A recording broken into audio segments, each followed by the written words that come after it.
Hello and welcome to another edition of Las Vegas Pitch Presents. I have a fun guest today. It is Chris Hollsten, Las Vegas, Sotheby's. I can't even say that. But anyways, born and raised. And I'm going to just jump right in, Chris. You're born and raised here, been around since day one. Yep. Why do people want to come to Vegas? Why Vegas? Yeah, I think Vegas is a really unique market for a couple different reasons.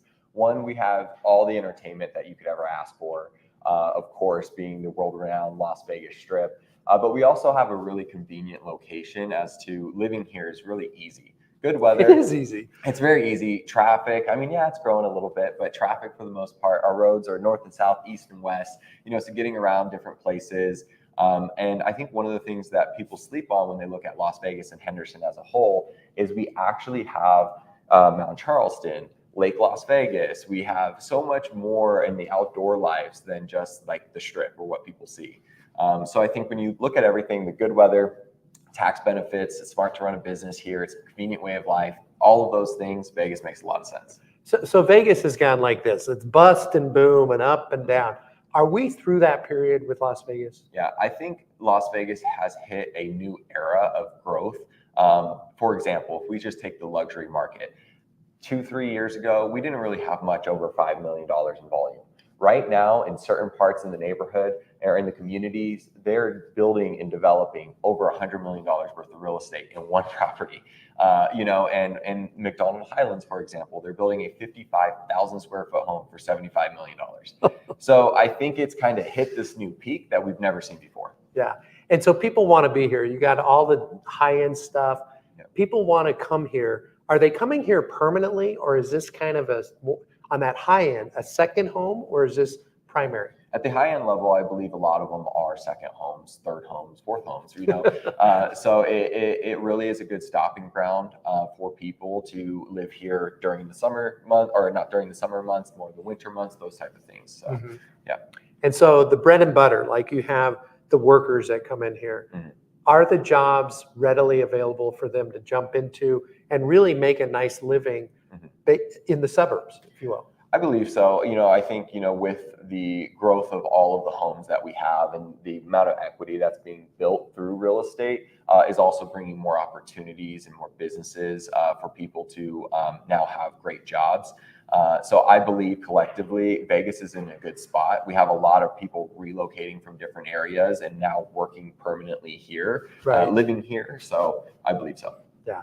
Do you like where Vegas is going with the sports teams? And do you think we're going to get more? Because to me, that's one of the most exciting things. Well, Bill, let me tell you. So it's interesting being born and raised here as a kid, not having a team to root for, and just like liking certain players in the NBA and stuff, but never having a team. And obviously with what our teams have done with the Aces, the Golden Knights, and now we're actually hosting the Super Bowl and the Raiders and all of those amazing things, and to what's to come with the A's and further past that even.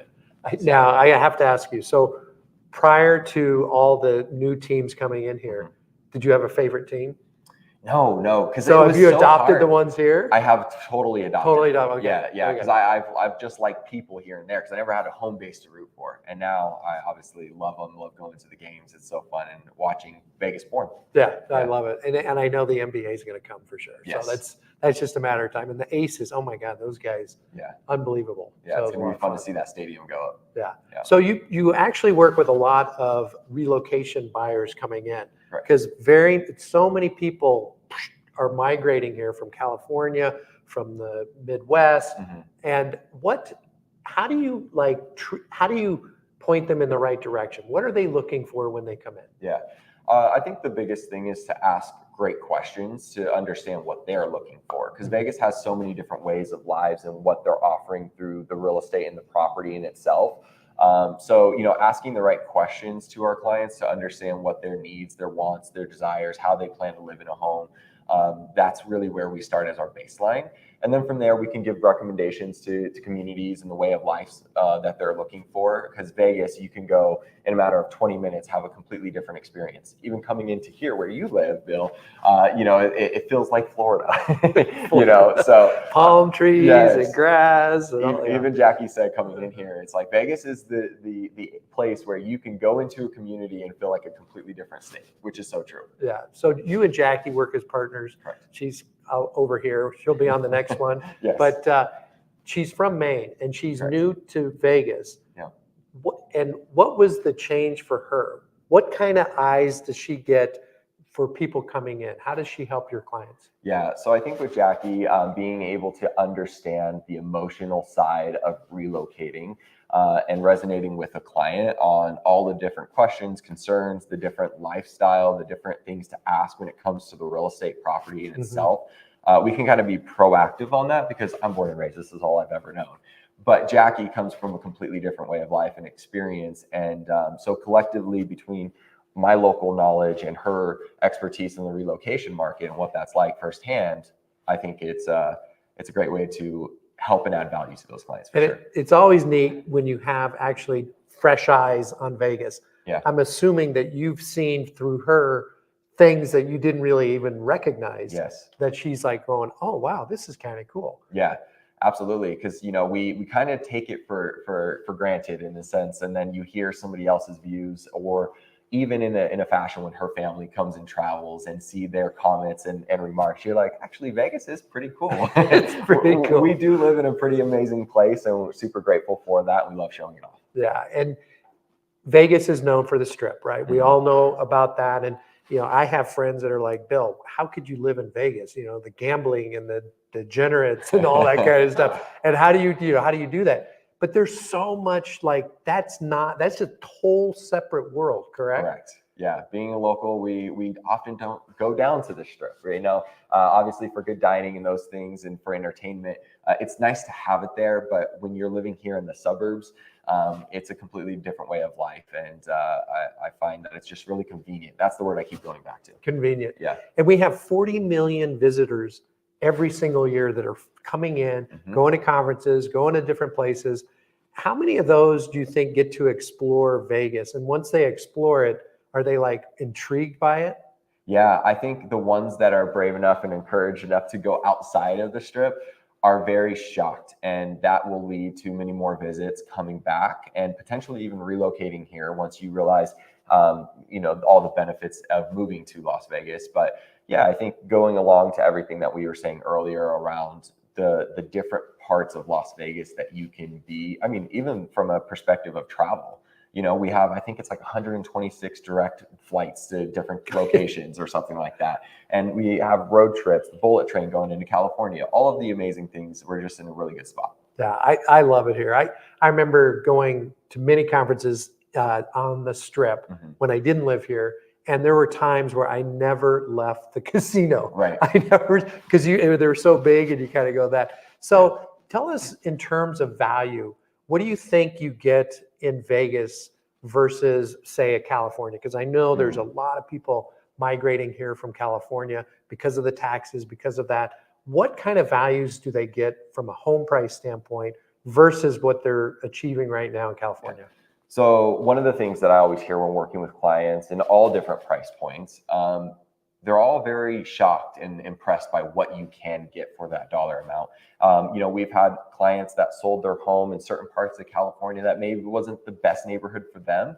And, that's $800,000 home and they're turning around and buying a $500,000 home cash. And, it sets them up for a great investment in a great neighborhood that they love. And they're just so surprised with what they can get. In the luxury market, it's a night and day difference when you look at the two different price points, so we have homes that are hitting the market in $30-40 million right now that are insane properties. And in California, that's got to be 100 million at least, so, when we look at those two different price points, either the high at luxury or even just those standard price points, first time home buyers even are experiencing a massive difference. And ultimately it's getting them to be in a position to invest in properties versus continuously rent. So they actually have extra money that they can invest and grow their wealth besides the home that they live in, correct? Yeah, and inflation and the market's expensive and all of those things. Yes, that's all true. And real estate, when you look at what's around from the relocation market, is very affordable to in relative. Yeah. Well, we know that Nevada, Las Vegas really benefits from the income tax, that there is no income tax in Nevada. How do the real estate taxes in Las Vegas compare to those in California? Yeah, so I mean, that's a big difference. It's a big difference. Yeah, it is a big difference, and it's a heavy decision for people too. Even from an investor standpoint, or people looking to really file and claim for residency being here in Las Vegas. All of those things are big factors and a driving motivation to get people out here. Yeah, it's I've found that many times with the real estate taxes, it's such a low level. They go, that's the annual? That's not a monthly figure? It's that's exactly. That's the annual amount. That's exactly divided by 12, and this is what it is divided by 12. It's shocking for people. Yeah. And it is exactly that, the comparison between annual versus monthly, and we're always answering that question. Right. Yeah. So real estate, right, is cyclical. It kind of goes up and down, and sometimes it's economy based. But with the mortgage rates that have gone up, and certainly mortgage payments going up, has that impacted people buying right now? I think in some capacity it has, but what we've also seen is with the low inventory, it's keeping the market going. And I think people have kind of turned this mindset page in regards to versus renting and paying 100% interest rate. Now is our chance to actually get into a property, see what develops in the future from an interest rate perspective. Should those come down, we can always do a refi and look at those options.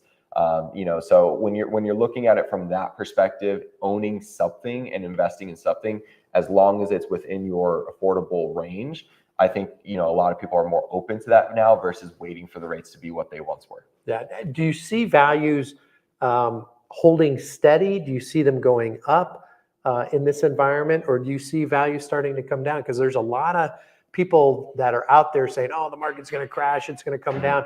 What's your thoughts on where the market's at right now? Yeah. Do you see it going up, down, sideways? Yeah, I see a steady growth, and that's an incline.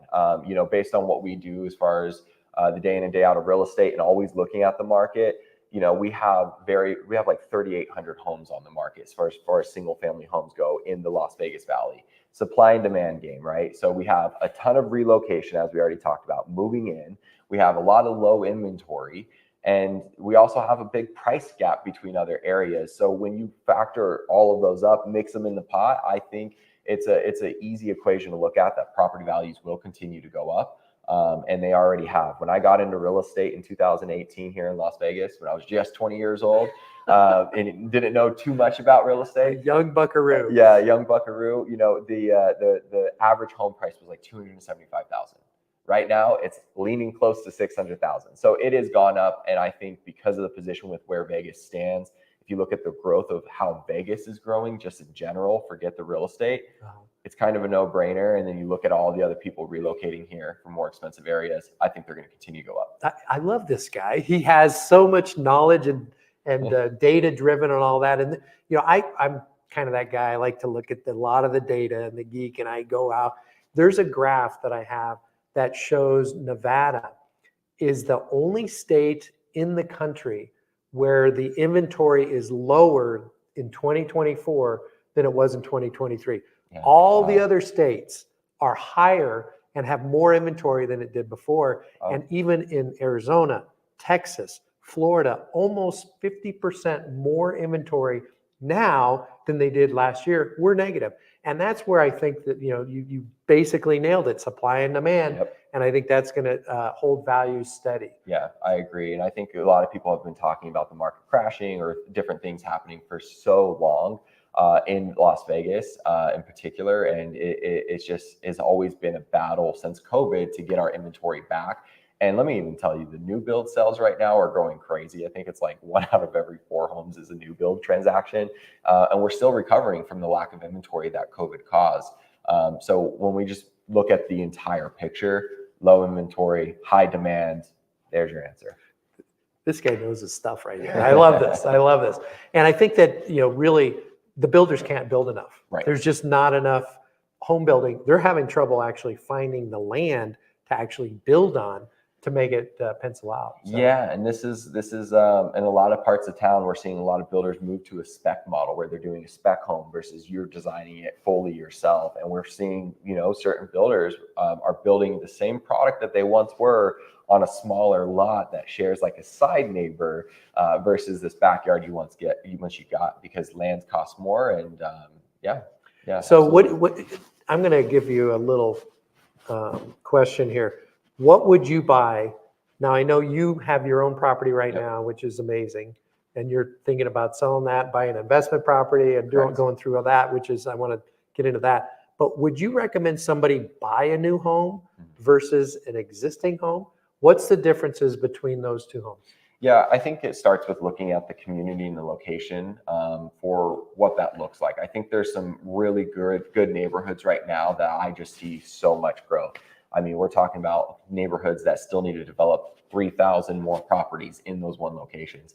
So if it were me, personally, I like newer or newish properties, right? So I'd be looking at what's the up and coming areas, the Sky Canyons, the Inspiradas, going into areas that have extra land to continuously be developed. And Vegas is kind of hard to cash flow currently where we stand. They're still out there, but it's more of that long-term appreciation. And what's going to get the long-term appreciation is the supporting community and development and all the things that are happening around. So I would go local to the actual neighborhood first and either pick up, property maybe 4, 5, even 10 years old. That's not that bad, right? Yeah. And it has good bones, but more or less leaning towards something in those newer years is what I would do. Yeah, and I think the good bones sometimes, newer is super great when you buy it, when you get in. Sometimes the materials right now are not quite That's true. strong as they were before. Yeah. And like you were talking about earlier, you might be on a smaller lot.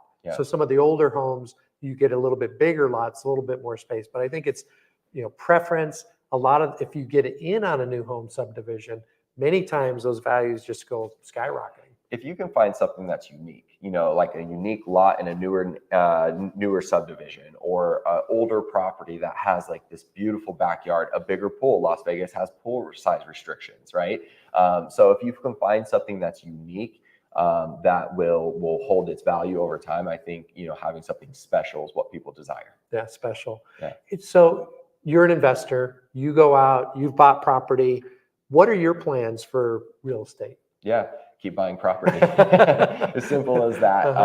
So currently, I think we're taking an approach to our personal lives that support our personal lives, just as we would advise our clients. Is what's going on there is we spend a lot of time going back to the East Coast. So we're looking at an East Coast kind of snowbird style going back and forth for us personally. But if from an investor mindset, considering Las Vegas, the expectation that I always like to put out there is it's a long-term appreciation mindset right now. Now, that doesn't mean that you can't cash flow or you don't have the ability to cash flow, but with rates where they're at, down payments, those type of things, I think developing in a safe amount that you feel comfortable with in an area that's going to continue to develop is the investment play. So with rates a little bit high, with inventory low, we're seeing steady sales rates. What happens with the rates going down? What do you see happening when the rates do go down? Craziness. I see a lot of people when the rates go down. If they do, I think a lot of people that were sitting on the sidelines that were waiting for the chance is going to say, now's my opportunity. I'm going to go out there. I'm going to make it happen. And I see, but everybody's going to say that all at once, right? And inventory is going to go even further down, and price points are going to go even further up. And so, a rate that you would be paying today versus in a year, if the rates go down, I think when you look at the difference of how those homes have changed, you're going to be paying a lot more in the property value, and that could have been your equity that you built. So, how do you educate them on that? How do you get them over the fear? Because you've got your job, you've got your career. Yeah. How do you educate people to get over that fear that they're making the right decision now with a high mortgage payment. Yeah, yeah, absolutely. I constantly kind of go back to asking those questions to make sure I understand what their unique situation is. And once that's, clear and understanding, and I believe that this is the right thing for them, I'll talk more people out of buying real estate than I will in them. That's just kind of my personality. I like to come from that perspective. But once we know it's a unique situation that makes sense for them, it's really going back to what else are you going to invest in that's going to appreciate at this level, and everybody needs to live somewhere. And for a lot of people, especially if they're not investors, owning something and letting that appreciation ride. And now all of a sudden you took your starter home.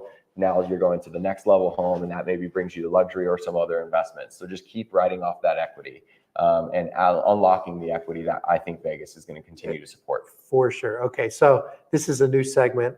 I'm going to call it pie in my face prediction. Okay. Okay. So what do you think the appreciation rate will be in 2025? I know this is, I'm putting you on the spot right now. Yeah. So where do you think it's going to go? And if if you're wrong, Yeah. I get to throw a pie in your face. Oh gosh. Yeah. Well, I'm going to get pie in my face then because nobody has a crystal ball. That's a good answer right there. I think considering all the things that we've already talked about from a relocation, from a low inventory perspective, and depending on what, plays out, I think we will see steady growth. I would love to see, that 10%, 5-10% gap, continue in 2025. I think that's a healthy level of growth with regards to inventory and appreciation. That's a big range. Yeah. So okay. So I'm going to narrow it down. Is it going to go more than 10% or less than 10%? This is tough I because know, I don't want to get a pie I know, you know. I would love to see it over 10. Obviously, I can't predict the future, of course. No, you can't. There's a lot but I would love to see it but over 10%. I think I think it is possible, considering with where we're standing and what's being developed. I think our big years are going to come 26, 27, personally. I would agree with that. And by the way, I'm on your side. I think it's going to go over 10%. Right. I think we're going to see interest rates drop a little bit. I think that we're going to also see within, the election. Yeah. I think that we're going to see those rates drop. And when that happens, I think values are going to go up. I agree. So yeah, I'll get the pie in my face too. Okay. We'll do it together. But okay, last words. How do people get in contact with you and first, and then what would you recommend somebody that is actually, because you specialize in listings, how would you maximize the sale price of someone trying to sell their home right now? Yeah, I think a lot of it's the upfront work that should be done when we're talking about painting, touch-ups, high-end photography, drone videography, just everything that you can do. First impressions are everything, and it's way too often we see some listings out there with the little iPhone cameras or even worse, Android cameras. I'm an iPhone person.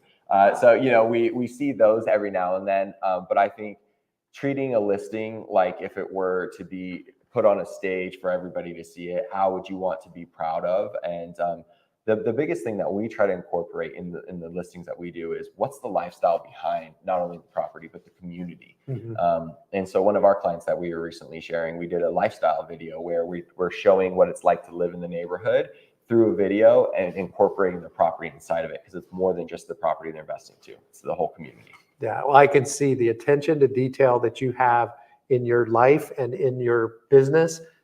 Listings, I can definitely see that's going to be put on a stage. Yeah. And you're going to present it in the best way possible to sell it for most. Absolutely. How do people get a hold of you? Yeah. Where would you recommend they go? Yeah, so you can always call, text, 702-927-7287. I'm with Las Vegas Sotheby's in the Commons. You can also find me on Instagram at @ChrisHollsten_realtor. Well, Chris, thanks. That was a lot of fun going through it. Appreciate it. Bill. Appreciate and we'll see you next time on Las Vegas Pitch Presents. Thank you.